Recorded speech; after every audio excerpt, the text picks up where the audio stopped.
Welcome to my channel Subha Das Artist Art Tutorial.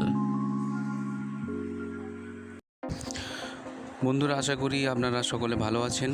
আজকের বিষয় আপনারা থাম্বনেলে দেখেছেন। আর যে সকল ভিউয়ার্স হঠাৎ করে এসেছেন, অনেক অনেক অভিনন্দন।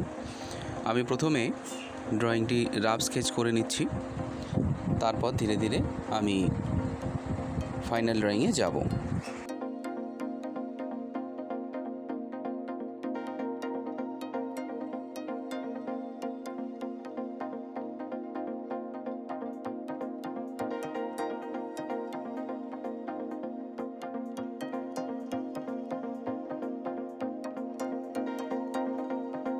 রাফ স্কেচ করে নেওয়ার পর আমি ফাইনাল ড্রয়িং এলাম।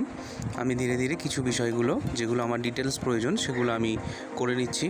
স্টুডেন্ট যারা আছো তারা তোমাদের সুবিধা অনুযায়ী যেগুলো তোমরা প্রয়োজন মনে করবে সেগুলো সবটাই তোমরা ড্রয়িং করে নিতে পারো।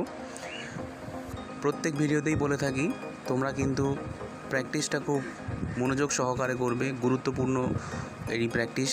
সুতরাং যত বেশি প্র্যাকটিস করবে তোমরা তত ভালো ছবি আঁকতে পারবে। আজকে সাধারণত এই বিষয়টি আমি খুব একটা বিগিনার্সদের জন্য নয়, যারা ফার্স্ট ইয়ার অথবা জল রং শিখেছো কয়েক বছর তাদের জন্য এই বিষয়টা আমি দেখাচ্ছি। আমার সেকেন্ড ফাইনাল ড্রয়িং হয়ে যাওয়ার পর আমি কালারে এলাম। আমি ফার্স্ট টোন প্রথমে ব্যবহার করব। একটু লক্ষ্য রাখো যে ফার্স্ট টোন ব্যবহার করার সময় আমি কিছু কালার কিভাবে আমি মিলিয়ে মিশিয়ে রং করছি, এবং ফার্স্ট টোনের সময় এই যে ওয়াটারকে ফ্লো করে যে রং করা এবং সেখানে বিভিন্ন রঙের মিশ্রণ তৈরি করা, এটি খুব গুরুত্বপূর্ণ ওয়াটার কালারের ক্ষেত্রে।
তা বন্ধুরা, আপনারা নিশ্চয়ই দেখেছেন আমি কীভাবে ফার্স্ট টোনটা করলাম।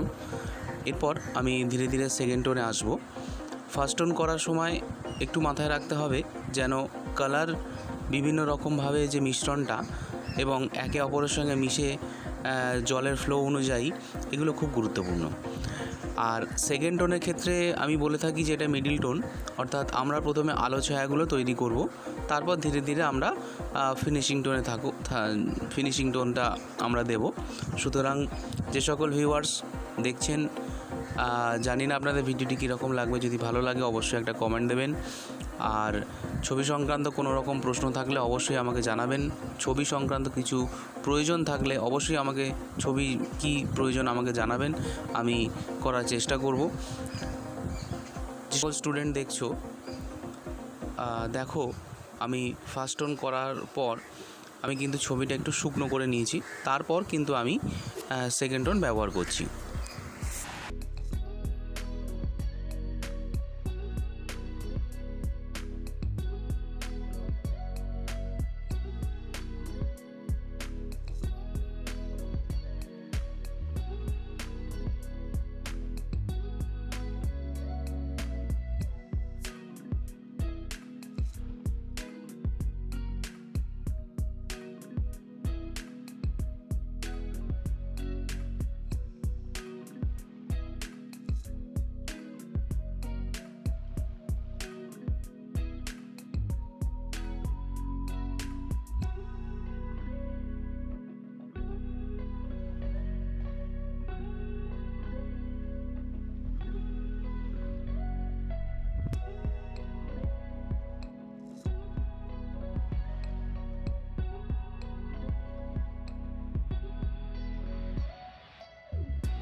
দেখো বন্ধুরা, ফার্স্ট টোনের ক্ষেত্রে যেভাবে আমি কালারগুলো মিশিয়েছিলাম, একে অপরের সঙ্গে কালার মিশেছিল, এবং যেখানে যে কালার আমি ব্যবহার করেছিলাম এবং কালার মিশে যে রিফ্লেকশান বিভিন্ন রকম তৈরি হয়েছে, সেখানেই কিন্তু আমি সেই রকম কালার দিয়েই কিন্তু আমি মিডিল টোন অর্থাৎ সেকেন্ড টোনটা আমি ব্যবহার করছি।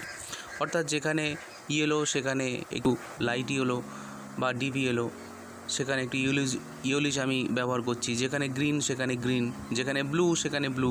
আবার দেখো কোথাও ইয়েলো গ্রিন বা ব্লু মিশে একটা অন্যরকম কালার তৈরি হয়েছে, সেখানে ঠিক সেই রকম কালার তৈরি করেই আমি করে নিয়েছি। অ্যাকচুয়ালি চায়ের বাগানের ক্ষেত্রে উদ্দেশ্য যেহেতু আমার চায়ের বাগান ড্রয়িং করাটা, তা এখানে সাধারণত একটা ধাপ ধাপ মতন করে আমরা দেখে থাকি, সেই জন্য আমি দূরের পাহাড়গুলো একটু এরকম তো করার চেষ্টা করলাম।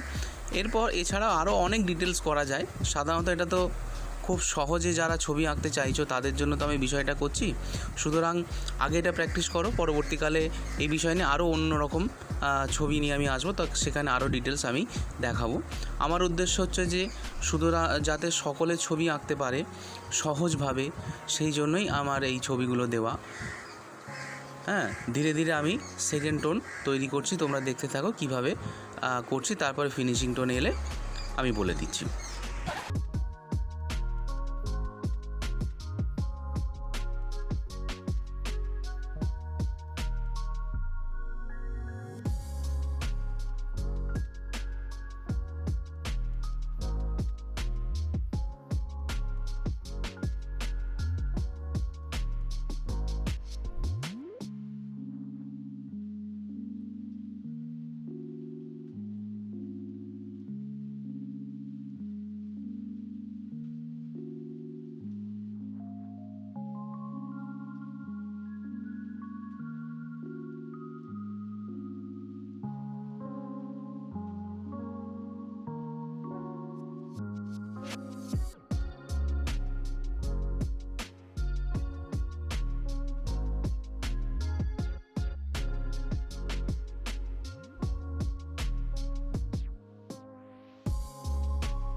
বন্ধুরা, তোমরা দেখতে পাচ্ছ আমি ফিনিশিং টোন শুরু করেছি এবং কোথাও ব্ল্যাক, কোথাও ব্রাউন, কোথাও ডিপ গ্রিন, কোথাও গ্রিনের সঙ্গে একটু ব্ল্যাক মিশিয়ে বিভিন্ন রকমভাবে টোন ব্যবহার করে আমি ফিনিশিং টোনটা করছি।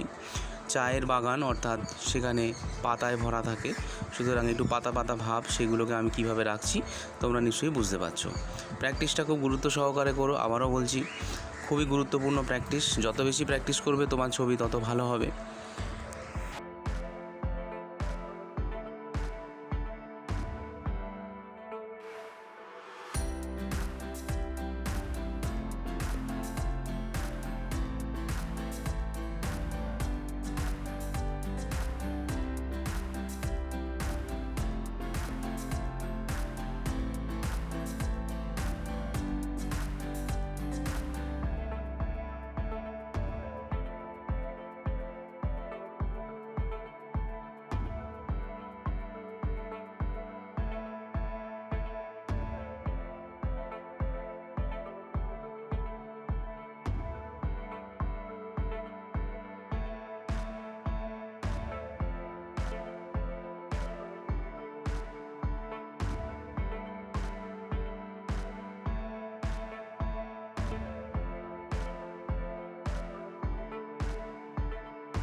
আমার ছবি প্রায় শেষের পর্যায়ে এসে পৌঁছেছি। আশা করি আপনারা ছবিটা বুঝতে পারলেন। যে সকল স্টুডেন্ট আছো তোমরা ছবিটা বুঝতে পারলে এবং অবশ্যই তোমরা এই ছবিটা করার চেষ্টা করো। কী রকম লাগলো আমাকে অবশ্যই জানিও। কী ধরনের ছবি তোমাদের প্রয়োজন আমাকে অবশ্যই জানিও। সর্বোপরি সবার শেষে এটাই বলবো যে এই পরিস্থিতিতে সকলে ভালো থাকবেন, সুস্থ থাকবেন আর আমার ভিডিওগুলো এনজয় করবেন, এটাই আমি কামনা করি। ধন্যবাদ।